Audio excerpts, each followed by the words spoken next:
নানা নাটকীয়তা শেষে ভারতে অনুষ্ঠিত 2026 টি-20 বিশ্বকাপে খেলতে যায়নি বাংলাদেশ। যে ঘটনার জেরে দুই দেশের ক্রিকেটীয় সম্পর্কে দেখা দেয় চরম অবনতির শঙ্কা। তবে সম্পর্কের বরফ গলেছে। সব ঠিক থাকলে আগামী সেপ্টেম্বরে দ্বিপাক্ষিক সিরিজ খেলতে বাংলাদেশ সফর করবে ভারতীয় ক্রিকেট দল।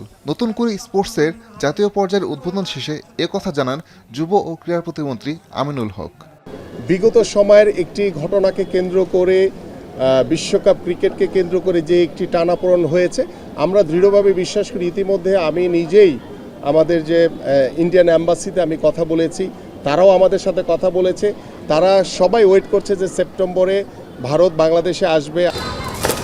নতুন করে স্পোর্টসে তরুণ ক্রীড়াবিদ বাছাইয়ের ক্ষেত্রে কোনো স্বজনপ্রীতি হচ্ছে না বলে দাবি আমিনুল হকের। এক্ষেত্রে মন্ত্রণালয়ের নির্দেশিকা মেনেই সব কার্যক্রম সম্পন্ন হচ্ছে বলে জানান তিনি।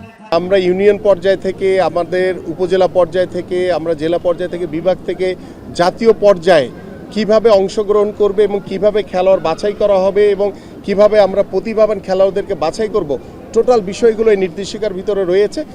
এদিকে সেপ্টেম্বরে শুরু হবে নতুন করে স্পোর্টসের দ্বিতীয় আসর, যেখানে যুক্ত হবে নতুন আরও 2 ইভেন্ট। এরই মধ্যে রেজিস্ট্রেশন শুরুর কথা জানান যুব ও ক্রীড়া প্রতিমন্ত্রী।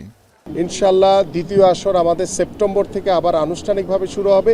ইতিমধ্যে আমাদের দ্বিতীয় আসরের অনলাইন যে রেজিস্ট্রেশন কার্যক্রম 1 জুলাই থেকে শুরু হয়েছে। আমাদের 8টির সাথে আরও 2টি ইভেন্ট বাড়ছে, সেটি হচ্ছে একটি ভলিবল, আরেকটি হচ্ছে টেবিল টেনিস।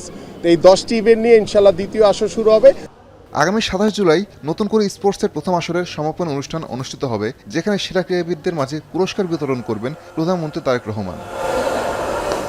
আসাদুজ্জামান লিটন, এখন।